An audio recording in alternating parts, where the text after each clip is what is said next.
Baik, sebenarnya pembahasan syafaat tadi. Saya kira itu sudah kesimpulan yang baik insyaAllah tentang masalah syafaat. Di poin yang kedua, kata Imam Al-Barbahari rahimahullah, wal iman bil-sirat ala jahannam. Dan kita beriman keimanan tentang as-sirat, tentang jembatan ala jahannam, di atas neraka jahannam. Ya'khudhu as-siratu man syaa Allah. As-sirat, jalan-jalan itu akan mengambil siapa yang Allah kehendaki. Wa yajuzu man syaa Allah. Dan akan lewat, berjuzu di situ mana lewat. Akan lewat siapa yang Allah kehendaki. Wa yajuzu fi jahannam man syaa Allah. Dan akan jatuh ke dalam jahannam siapa yang Allah kehendaki. Lahum anwarun ala qadri imanihim. Mereka mempunyai cahaya-cahaya sesuai dengan kadar iman. Di sini yang berlalu di atas sirat itu dibagi tiga oleh Imam Al-Barbahari. Ada yang diambil oleh jalan, diambil, dan ada yang melewatinya, dan ada yang jatuh sendiri. Nah, kenapa bisa seperti itu? Ini akan dipahami dengan pensifatan tentang jembatan tersebut. Jadi jembatannya sebagaimana dikatakan as-sirat ala jahannam, di atas jahannam. Nah, jembatannya lebih halus daripada rambut. Terkadang dalam hadis Bukhari riwayat Muslim, lebih halus daripada rambut, ada min asy-sya'r wa ahad min as-sayf, lebih tajam dari pedang. Kemudian sangat licin, dan akan membuat orang tergelincir. Dan di situ ada pengait-pengait kayak jangkar begitu, disebut oleh Nabi Muhammad Sa'dan. Itu menyambar-nyambar. Inilah, ini diambil oleh jalan, sama begitu jatuh. Tak ada jalan sendiri, kerana tak mampu melewatinya. Nah, dan seorang lewat di atas jembatan ini, lewat sesuai dengan kadar amalannya. Sesuai dengan kadar amalannya. Maka ada yang amalannya sangat baik sehingga dia melalui dengan cahaya, cepat. Ada yang melalui seperti angin. Ada yang melalui seperti burung cepatnya. Ada yang melalui seperti apa dengan berlari kencang, ada yang dengan berjalan, ada yang dengan merangkak, ada yang dengan merangkak. Dan dia tidak bisa melewatinya, maka neraka jahannam waliyadzubillah di bawah. Dan setiap orang pasti melalui jembatan ini. Pasti melalui jembatan ini. Semuanya pasti akan lewat. Dan ini sudah ketentuan dari Allah. Wa in minkum illa wariduha kana ala rabbika hatman maqdiya. Tidak seorang pun di antara kalian kecuali pasti melalui itu. Itu terhadap Rabb adalah suatu keharusan yang telah dipastikan. Nah, karena itu hendaknya seorang muslim dan sadar dan kehidupan pada hari akhirat dan pendirian pada hari itu tidak yang menyelamatkannya kecuali upayanya di muka bumi. Karena itu hendaknya seorang berpikir dengan pikiran yang baik untuk mencari apa-apa yang bermanfaat untuknya, mencari apa-apa yang merupakan keselamatan dirinya. Sebab kita manusia hidup di muka bumi, kata Nabi semua ada dua kemungkinan. Kullu nasi yabdu, faba'idun nafsahu famu'tikuha aw yudikuha. Setiap manusia itu berusaha, berupaya, maka dengan upayanya dia menjual dirinya. Ada yang dengan upayanya dia menyelamatkan dirinya dari api neraka, dan ada yang dengan upayanya di dunia untuk menghancurkan dirinya masuk ke dalam api neraka. Cuma ada dua golongan. Fariqun fil jannati wa fariqun fis sa'ir.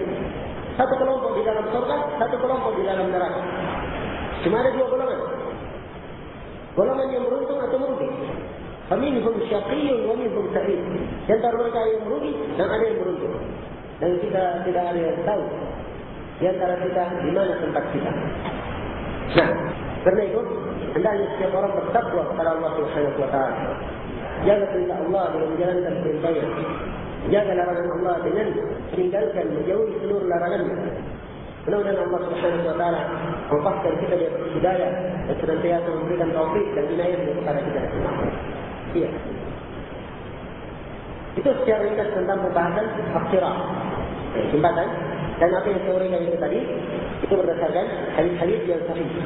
Kemudian kata Imam Al-Barbahari rahimahullahu taala, wal iman bil anbiya'i wal malaikah.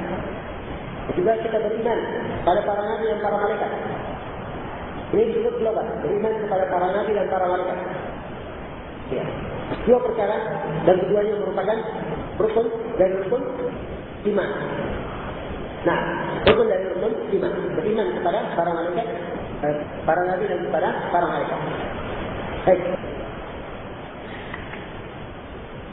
Kalau di dalam penyebutan makna hadis ataupun ayat itu lebih didahulukan para malaikat. Nah, maka kita menjelaskan mulai dari para malaikat tadi. Malaikat itu adalah alam ciptaan Allah, makhluk Allah yang baik, tidak kelihatan oleh manusia.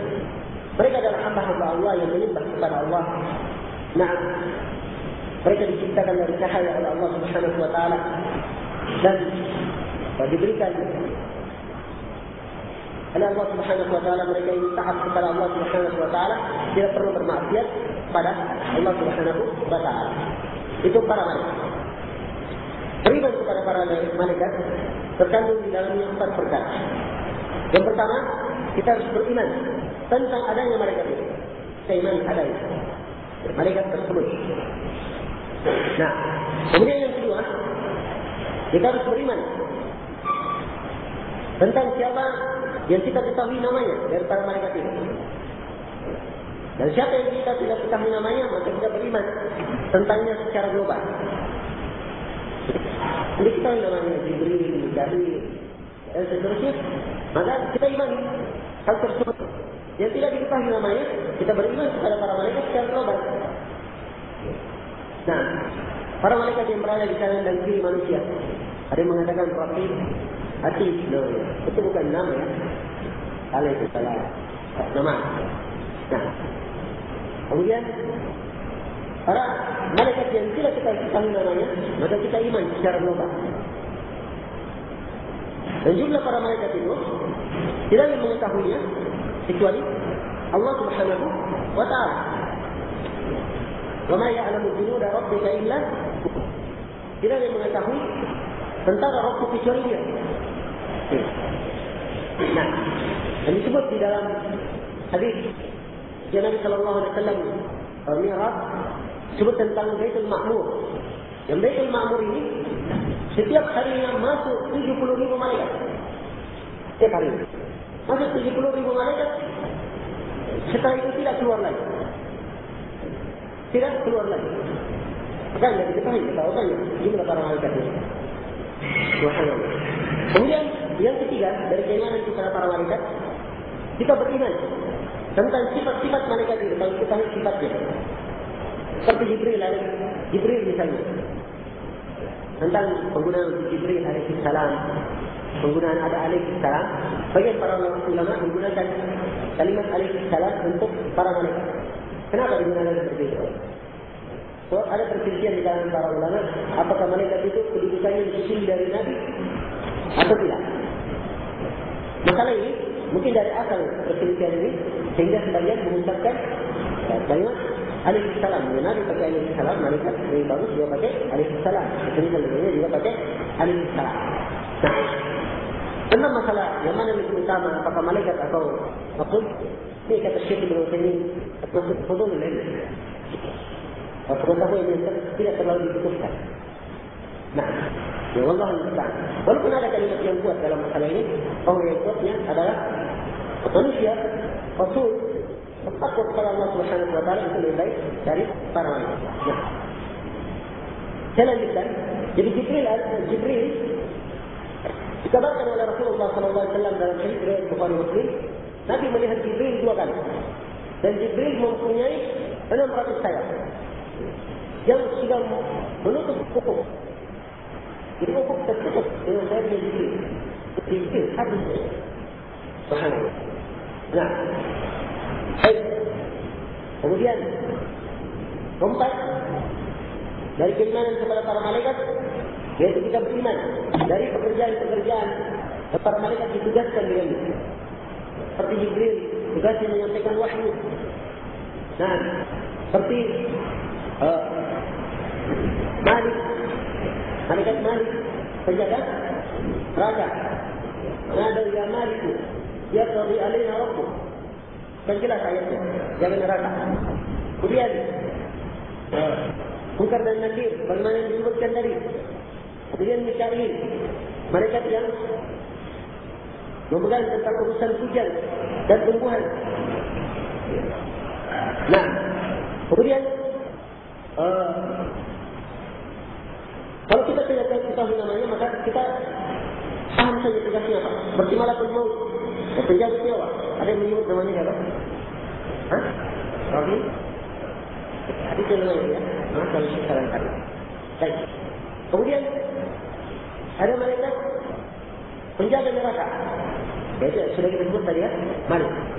Ada yang mengatakan malaikat penjaga surga namanya Ridwan. Saya tidak tahu. Apakah ada juga? Kita lihat saja kalau ada hadis yang berbeda. Jangan. Baik. Baik. Kemudian ada malaikat yang berada di kanan dan kiri manusia. Al-Hafadhah, mencatat apa yang dilakukan oleh manusia. Ini semua kita imani akan hal tersebut. Dan keimanan kepada para malaikat ini akan menumbuhkan seorang itu mengetahui bagaimana keagungan Allah Subhanahu wa taala. Nah, jumlah para malaikat yang sangat banyak menunjukkan bahawa penciptanya betul adalah yang maha agung dan maha mulia. Nah, dan juga dengan keimanan kepada para malaikat kita bersyukur kepada Allah Subhanahu wa taala. Bagaimana Allah Subhanahu wa taala menjaga manusia ini. Hal-hal yang sempurna dan kebaikan untuk manusia. Ada para malaikat yang bergaya, ada para malaikat yang turun untuk kita sini lebih. Nah, ini semuanya adalah perkara yang menambah keimanan seorang hamba. Ini dari kaidah beriman kepada para malaikat. Juga cinta kepada para malaikat itu. Para malaikat itu adalah orang-orang yang taat beribadah kepada Allah Subhanahu wa taala. Nah, kemudian beriman kepada para al-anbiya, para nabi. Para nabi. Pertama apa bedanya nabi dan rasul? Ini masalah kita rindukan sebelum kita bahas kembali beriman kepada para nabi. Kalau definisi yang tersebar di buku, rasul adalah seorang yang diwahyukan kepadanya wahyu dan diperintahkan untuk menyampaikannya. Kalau dia tidak diperintahkan menyampaikannya, maka itu adalah nabi. Ini kritikan yang banyak tertera di buku. Tapi ini kritikan definisi yang banyak tertera di buku. Dan definisi ini dengan kritikan. Banyak kritikannya. Syekhul Islam Ibnu Taimiyah dalam kitab An-Nubuwah jelaskan perbedaan-perbedaan yang walaupun setiap definisi, kata Syekh Mukbil, setiap definisi itu tidak ada lepas dari kritikan, tapi adalah definisi yang lebih mendekat. Definisi yang lebih mendekat. Saya di sini membaca dari definisi yang disebut oleh Syekh Saleh bin Abdul Aziz Al-Syekh dan Syekh Mukbil juga, mana definisi beliau tidak semisal dengan itu. Nah, jadi Nabi itu definisinya, Nabi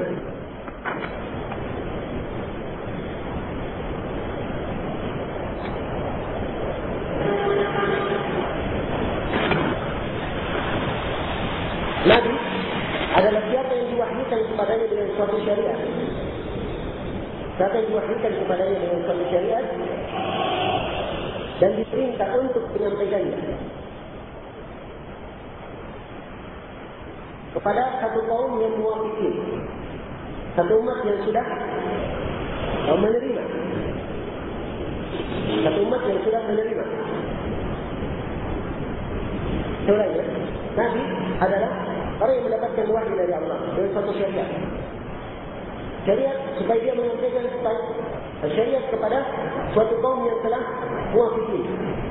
Kadang dia diperintah menyampaikan, kadang tidak diperintah. Ini Nabi. Nah, kalau Ar-Rasul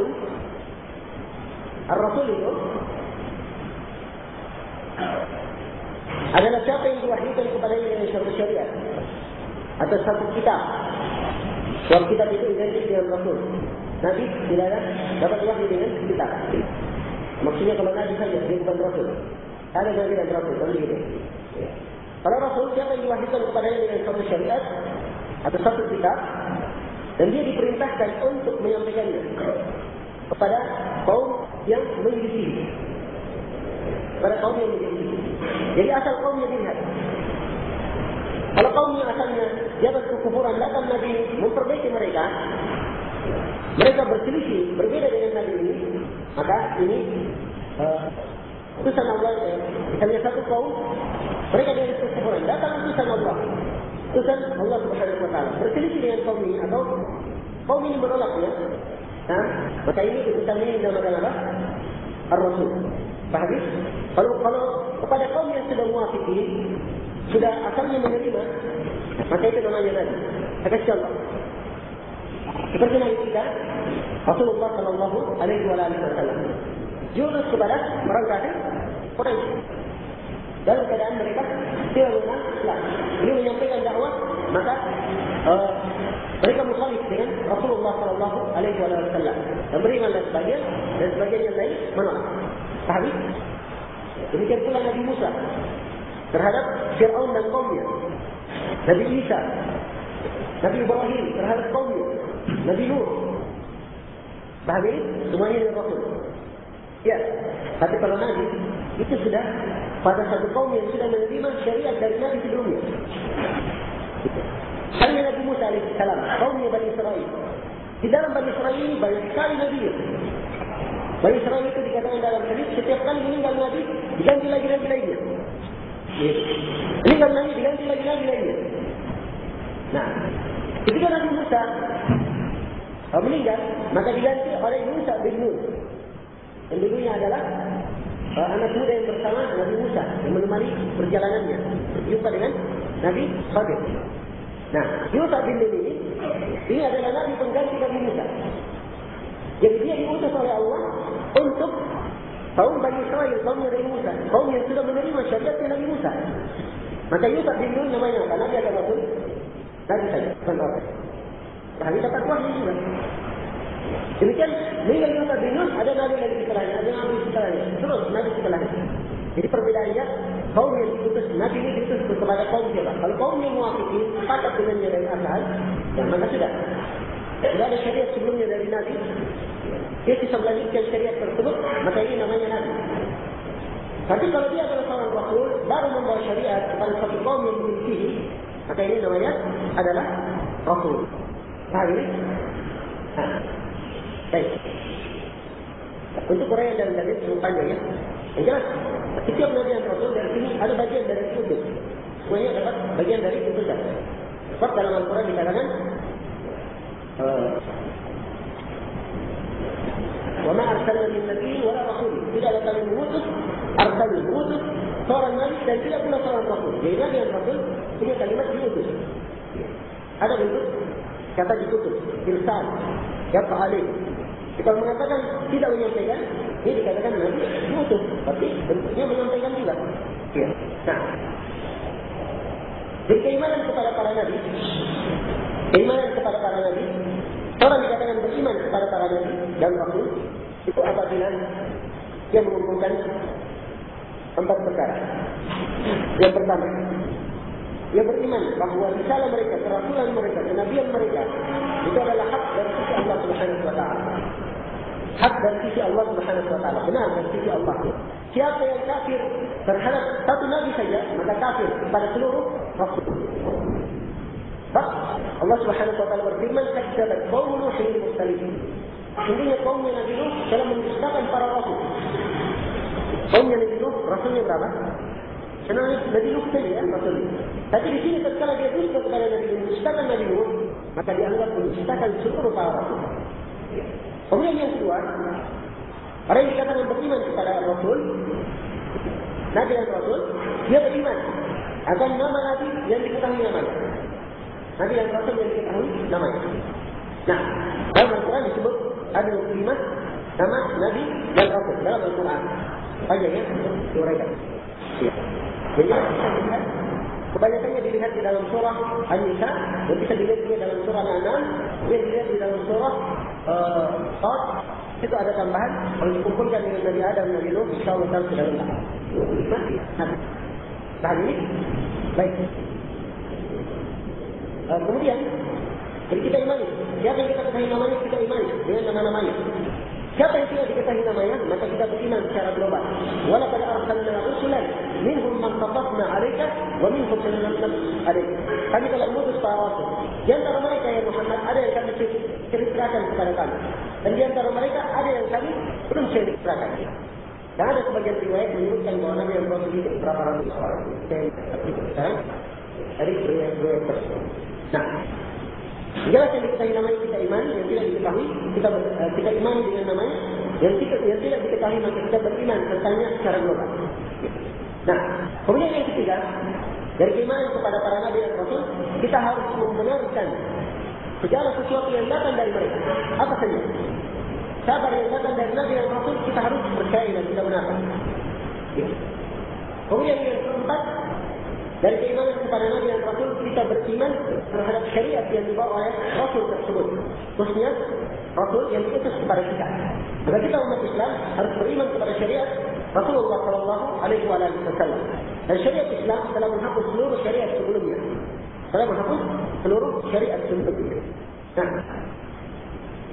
baik, ini tentang keimanan kepada para Nabi dan para Rasul. InsyaAllah kita lanjutkan selasa سبحانك اللهم وبحمدك أشهد أن لا إله إلا أنت أستغفرك وأتوب إليك والحمد لله رب العالمين.